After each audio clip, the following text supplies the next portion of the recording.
It's Friday the 23rd of February and we're here at Spitalfields for the last day of Alternative Fashion Week 2007. Here we are at the press desk. Now, just to show you that anybody attending the show, and everybody's welcome to come down. If you're from the press, you need to sign yourself in over here on one of these sheets. And this lovely lady, Liz, will give you your backstage pass if you're entitled to one, a press pack, which tells you all about who's showing.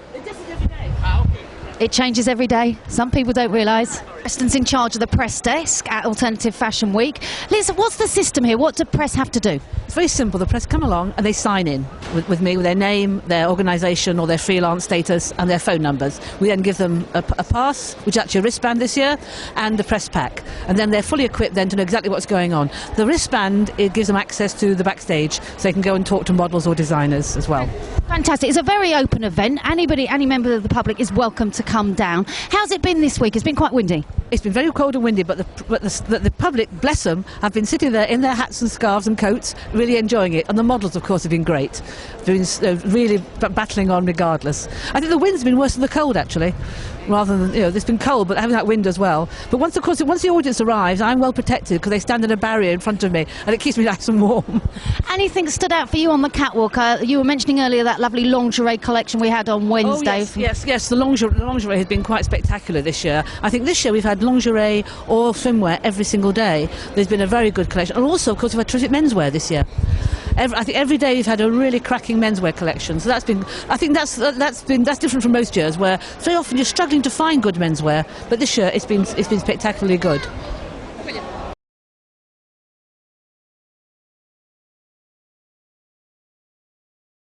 We're backstage with James NG from Kensington and Chelsea College. James, can you tell us about what you'll be showing today?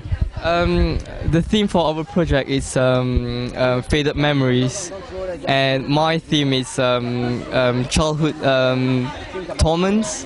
So it's basically like the pain and suffering of a child.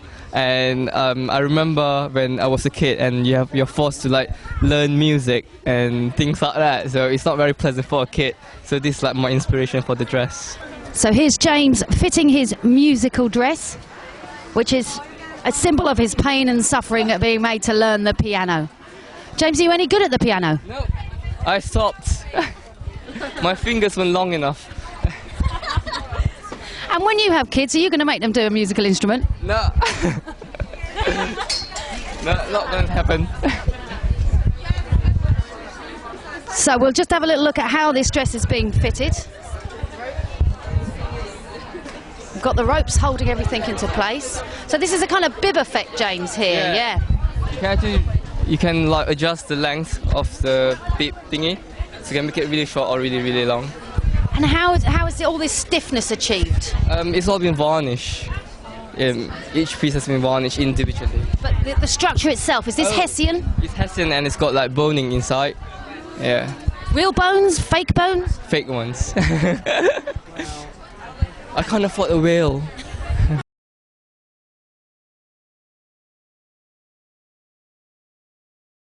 We're backstage with Alex Barrett and Kerrie Scott. Kerrie we met last year.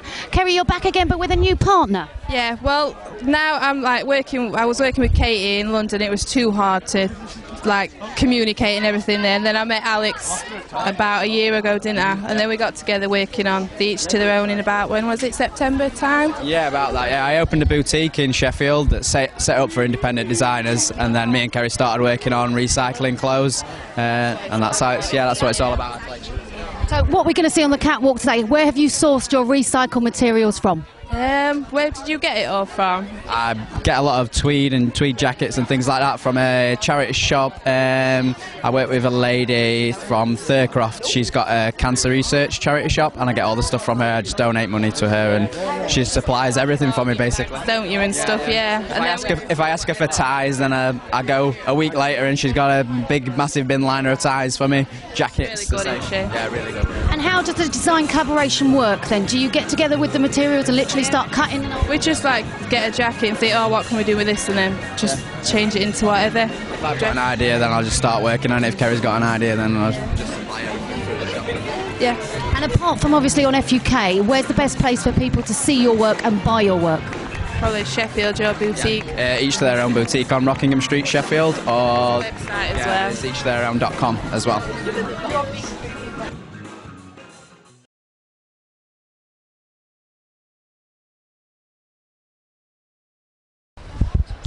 We're outside the main dressing room tent. Now, Jasper, who's showing here for the 3rd time at Alternative Fashion Week, he's had to use the outside area. Have a look, even in the freezing cold. But what a brave man. There's no complaining on him. And the models are doing a great job.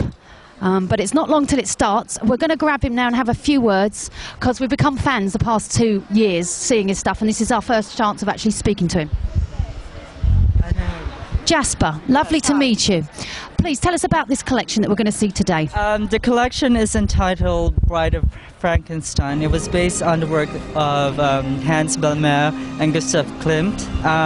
The collection is mainly in black and white. I've always done really colorful fantasy-like collections, but today it's my first sort of ready-to-wear collection, and it's going to be shown in Museum Quartier in Vienna after the show. So Congratulations on that. And I mean, what's really interesting for us is, having seen you the past 2 years, childhood playfulness, dressing up boxes, that's sort of been a strong theme. Is this you growing up? yes, I think so. I think the collection is a lot mature than what I used to do, and it's more toned down actually. So, but I do like it. It's a lot.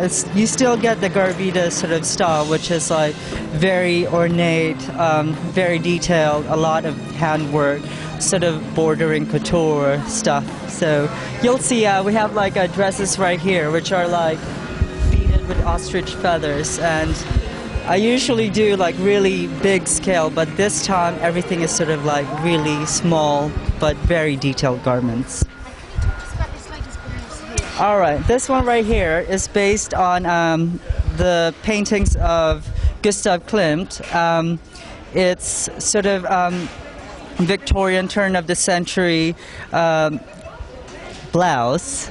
It's embroidery anglais, but it's more modern because like we chopped it off, changed the proportions and stuff like that. So, How long has it taken you to put this collection together? Well, it took us. We have a team here of about 15 people. It took us about 4 weeks to produce 15 outfits, sorry. And you're based in London, are you? You have a studio in London? I am. But where are you from originally? I'm from Canada, Toronto, Canada. My parents are from the Philippines. So, yeah. How long have you been living in London for? For about 6 years now. I came to London to study at St. Martin's. Then I designed for 3 seasons for Michiko Kashino Couture. And then I moved to the High Street to learn more about the business, because I'm trying to set up my own label this year. Hopefully it's going to get somewhere.